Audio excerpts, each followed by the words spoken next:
Magandang buhay mga bata! Tara, samahan ninyo akong matuto kasama si Teacher Aika, your online teacher.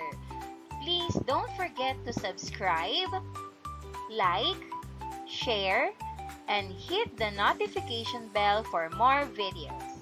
Thank you! Revised K-12 Curriculum EPP, Agriculture and Fisheries Arts, Grade 5, Quarter 2, Lesson 4. Ang ating aralin ngayong araw ay tungkol sa mga karaniwang uri at lahi ng poultry animals na makikita sa pamayanan na maaaring alagaan. Muli, ako si Teacher Aika, ang inyong online teacher. Simulan na natin!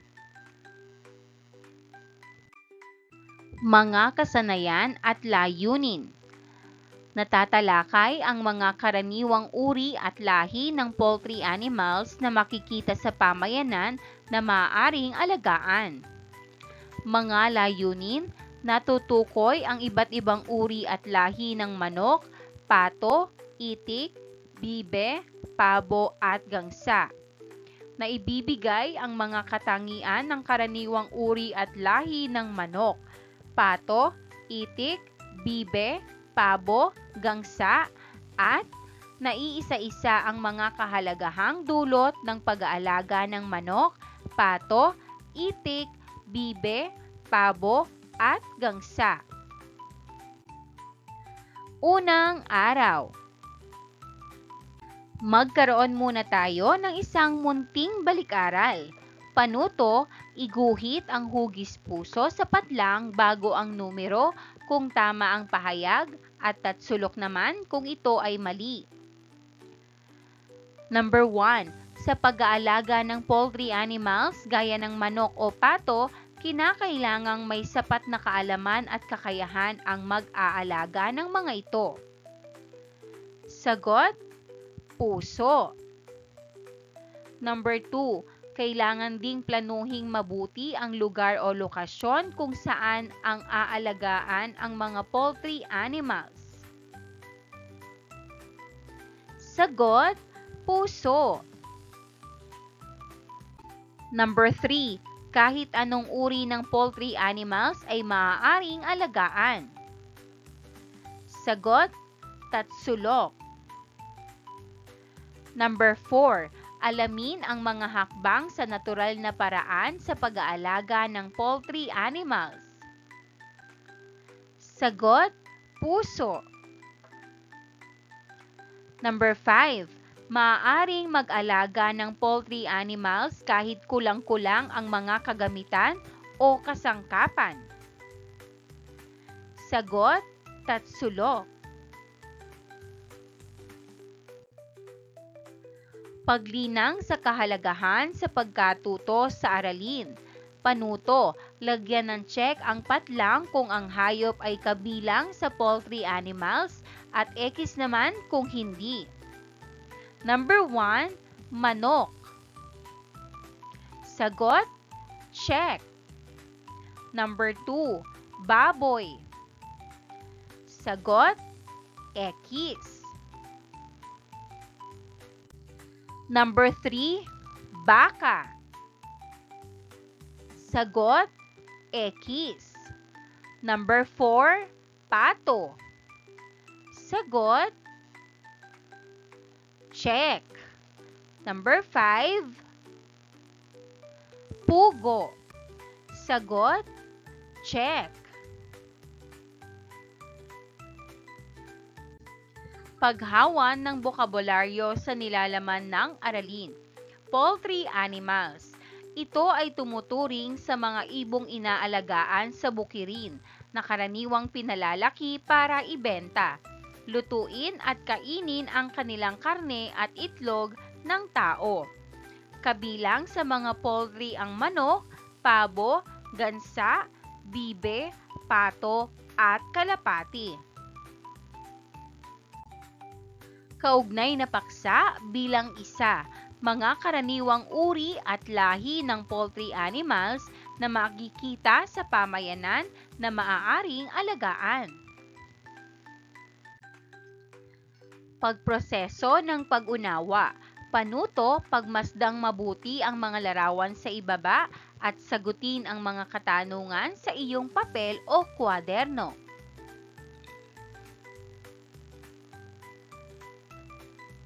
Mga tanong.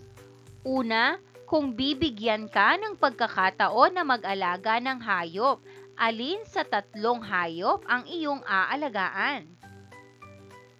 Sagot, kung bibigyan ako ng pagkakataon na mag-alaga ng hayop, pipiliin ko ang manok dahil mas madali silang alagaan at nagbibigay sila ng itlog at karne na maaaring pagkakitaan.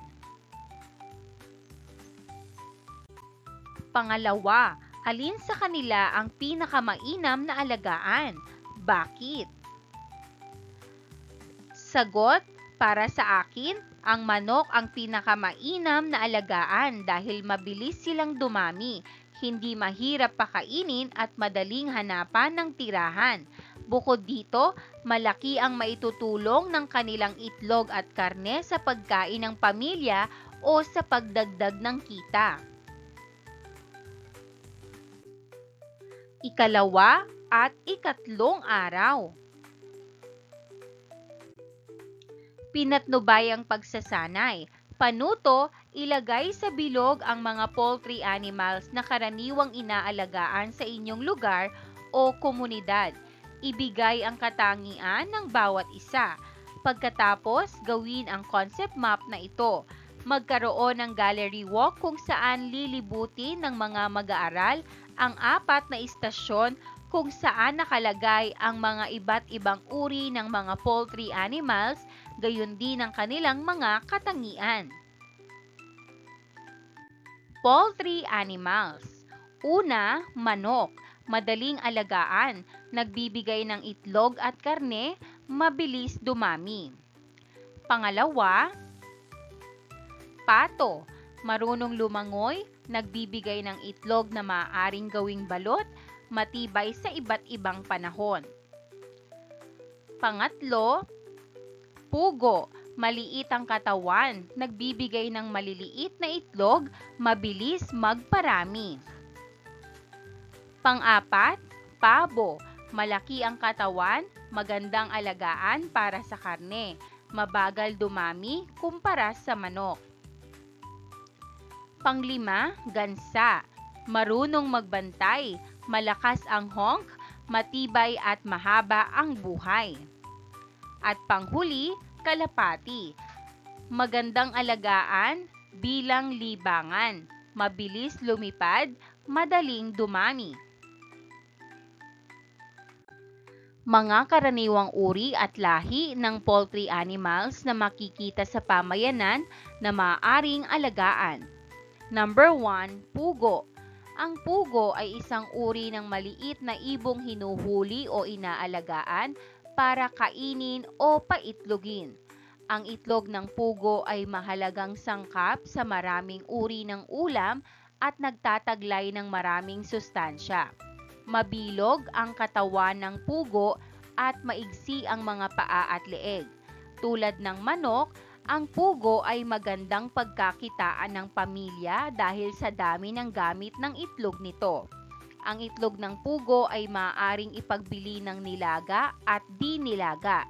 Ito ay masustansya at maaaring gamitin sa iba't ibang putahe ng ulam tulad ng chop suey, embutido at iba pa.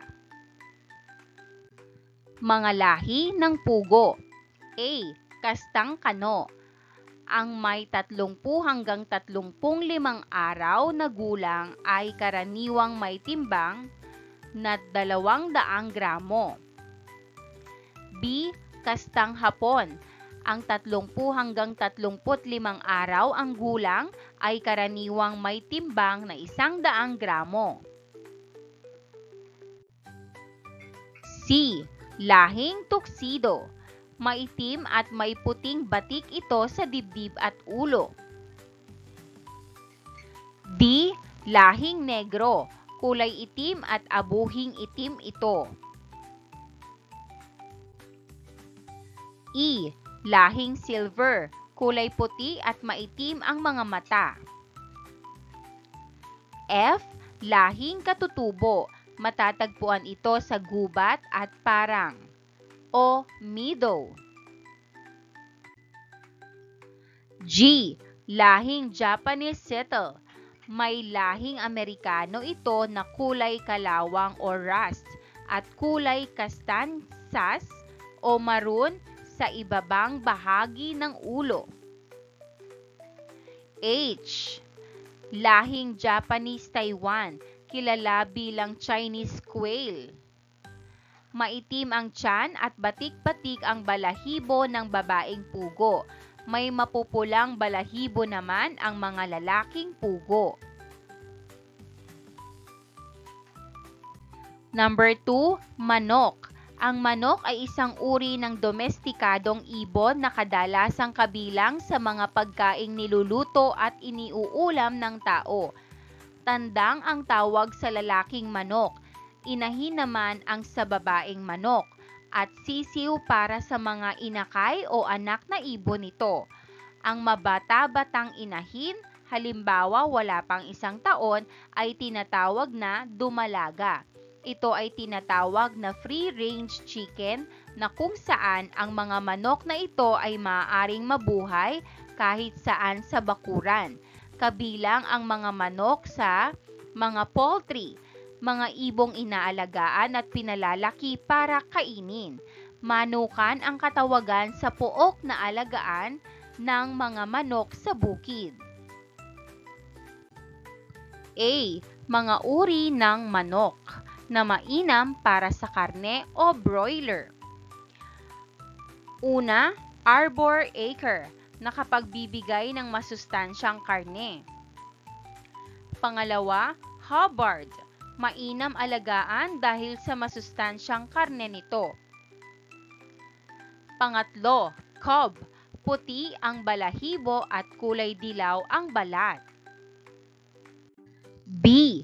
Mga uri ng manok na mainam sa pangingitlog o layer. White Leghorn, kulay puti at may malalaking paa. Minorca, nangingitlog ng 200 pirasong itlog sa 1 taon at may katamtamang laki ng itlog. Kulay itim ito at galing Espanya. Mikawa, nangingitlog ng 200 pirasong itlog sa 1 taon. C. Mga uri ng manok na mainam sa pangingitlog at kanilang karne o duwal. Plymouth Rock, ito ay manok na galing sa Amerika at nakapagbibigay ng masustansyang karne at itlog. Rhode Island Red, maganda ang klase ng itlog at ito ang madalas na inaalagaan ng mga magsasaka. Number 3, pato, itik at bibe. Ang bibe, itik o pato ay isang uri ng ibon. Karaniwang tinatawag na bibi o bibe ang mga uring may mapuputing balahibo, samantalang itik naman ang may mga kayumanggi o itim na kulay. Ito ay ibong lumalangoy o waterfowl, na kamag-anak ng gansa at sisne o swan. Ito ay angkop sa mga lugar na malapit sa tabing ilog sapagkat dito ay sagana ng kakaning itik. Maaari ding mag-alaga ng itik sa isang artificial na lawa upang maging paliguan at languyan. Ang mga itik ay madaling alagaan gaya ng manok. Ngunit may mga itik na nangangailangan ng ilog o lawa na maaari nilang paglanguyan. Mayroon din namang uri ng itik na gustong maglagi sa lupa kaysa sa ilog o lawa. Inaalagaan ng itik para sa itlog at karne nito. Ang itlog ng itik ay ginagawang itlog na maalat, balot o penoy.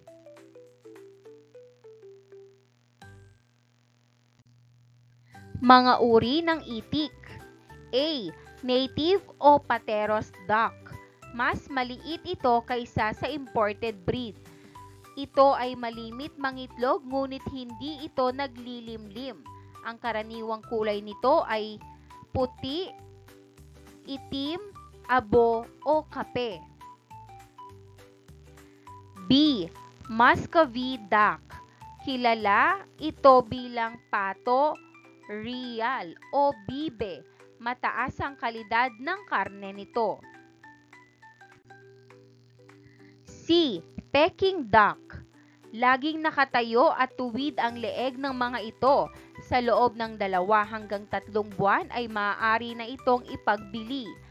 Napakainam ang karne ng Peking duck. D. Khaki Campbell duck. Hiyang sa lupa ang lahing ito at mabilis mangitlog. Ang isang inahin ay nakaka-300 itlog sa isang taon. Number 4, pabo. Ito ay isang uri ng ibang. Number 5, gansa. Ang gansa ay isang uri ng ibon na maaaring alagaan sa bakuran. Mas malaki ito kumpara sa pato o itik. Kahawig nito ang bibe. Iba't iba din ang kulay nito. May puti, itim at kayumanggi. Ang itlog nito ay maaari ring kainin o kaya ibenta. Paglalapat at pag-uugnay. Gawain bilang isa. Pagtapat-tapatin. Panuto, pagtapat-tapatin ang katangian sa ang mga iba't ibang uri ng poultry animal sa hanay B. Isulat ang letra ng iyong sagot sa patlang. Pugo. Number 1. Lahing Amerikano at may kulay kalawang at kastanyas. Sagot B. Lahing Japanese Setter. Number 2. Kilala bilang Chinese quail. Sagot A. Lahing Japanese Taiwan. Number 3. Kulay itim at abuhing itim na pugo. Sagot D. Lahing negro. Number 4. Kulay puti at maitim ang mga mata ng pugong ito. Sagot C. Lahing silver. Manok. Number 5. Puti ang balahibo at kulay dilaw ang balat. Sagot B. Cob. Number 6. Kulay itim ito at galing sa Espanya. Sagot C. Minorca. Number 7. Galing sa Amerika at mainam mangitlog at magbigay ng karne. Sagot A. Plymouth Rock. Number 8.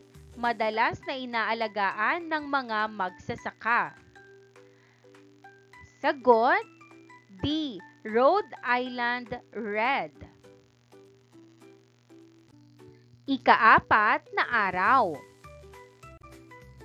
Pabaong pagkatuto. Panuto, ilagay sa bilog ang mga poultry animal na maaaring alagaan sa natural na paraan at magtala ng kani-kanilang katangian. Poultry animals. Pato, itik, bibe. Marunong lumangoy, matibay sa iba't ibang panahon, nagbibigay ng itlog na pwedeng gawing balot. Pabo, malaki ang katawan, magandang alagaan para sa karne, mabagal dumami kaysa sa manok. Gansa, marunong magbantay, malakas humuni, matibay at mahaba ang buhay. Pugo, maliit ang katawan, mabilis magparami, nagbibigay ng masustansyang itlog. At manok, madaling alagaan, nagbibigay ng itlog at karne, mabilis dumami. Pagninilay sa pagkatuto, ilagay sa kahon ang iyong refleksyon sa paksang tinalakay. Una, ano ang iyong natutunan sa aralin? Pangalawa, anong aralin ang nakapagpasaya sa akin? Pangatlo, anong paksa ang hindi ko nauunawaan? Pang-apat, paano ko napagtagumpayan ang paksang hindi ko naunawaan? Narito ang maaaring sagot. Una, natutunan ko ang iba't ibang uri at lahi ng poultry animals tulad ng manok, pato, pugo, pabo, at gansa, pati na rin ang kanilang katangian at mga pakinabang sa pamilya at komunidad. Pangalawa, ang nakapagpasaya sa akin ay ang pag-alam ng iba't ibang lahi ng manok at pato dahil naging interesado ako sa kanilang itsura at mga kakayahan tulad ng pangingitlog at pagbibigay ng masustansyang karne. Pangatlo, sa una, hindi ko gaanong naunawaan ang mga tiyak na pangalan ng ilang lahi ng pugo at manok dahil bago sa aking pandinig at mahirap tandaan. Pang-apat, pinag-aralan kong muli ang aralin, tiningnan ang mga larawan ng bawat lahi at inulit-ulit ko ang pagbabasa sa kanilang pangalan at katangian hanggang sa masanay at matandaan ko na. Para sa ating pagsusulit, panuto, isulat sa patlang bago ang bilang ang tamang sagot. Number 1, isang uri ng maliit na ibong hinuhuli o inaalagaan para kainin o paitlogin. Sagot, pugo. Number 2, ito ang tawag sa lalaking manok. Sagot, tandang. Number 3, ito ay ibong lumalangoy o waterfowl na kamag-anak ng gansa at sisne o swan. Sagot, itik. Number 4, ito ay kahawig ng bibe. Sagot, gansa. Number 5, isang uri ng ibon na may malapad at magandang buntot. Sagot, pabo. Number 6, kung ang pugo ay may edad na 30 hanggang 30 araw, ang timbang nito ay 100 gramo. Sagot, kastang hapon. Number 7, mas maliit ito kaysa sa imported breed na pato. Ito ay malimit mangitlog ngunit hindi ito naglilimlim. Ang karaniwang kulay nito ay itim, puti, abo o kape. Sagot, native o Pateros duck. Number 8, maitim at may puting batik ito sa dibdib at ulo ang pugong ito. Sagot, lahing tuxedo. Number 9, kilala ito bilang pato real o bibe. Mataas ang kalidad ng karne nito. Sagot, Muscovy duck. Number 10, kilala ito bilang Chinese quail. Maitim ang tiyan at batik-batik ang balahibo ng babaeng pugo. May mapupulang balahibo naman ang mga lalaking pugo. Sagot, lahing Japanese Taiwan. Gawaing pantahanan o takdang aralin. Panuto, ang mga poultry animals na natalakay ay karaniwang inaalagaan sa ating mga tahanan. Kapanayamin ang inyong mga magulang at tanungin ang mga sumusunod na katanungan. Mga tanong. Una, ano-ano ang mga pakinabang na naidudulot ng pag-aalaga ng poultry animals gaya ng manok, pato, itik at iba pa?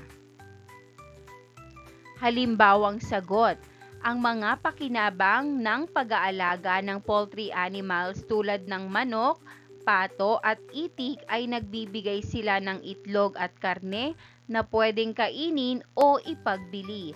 Maaari rin silang maging dagdag na kita para sa pamilya at nagsisilbing pagkain na masustansya.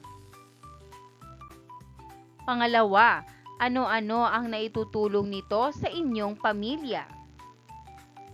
Halimbawang sagot, nakatutulong ito sa aming pamilya sa pamamagitan ng pagbibigay ng sariwa at masustansyang pagkain. Nakakatipid kami sa pagbili sa palengke at kung minsan ay nagkakaroon kami ng dagdag na kita kapag may sobra kaming naibebenta. Maraming salamat sa panonood! Huwag kalimutang i-like at mag-subscribe para sa higit pang educational content. I-click ang bell icon para ma-update ka sa ating mga bagong video. Salamat!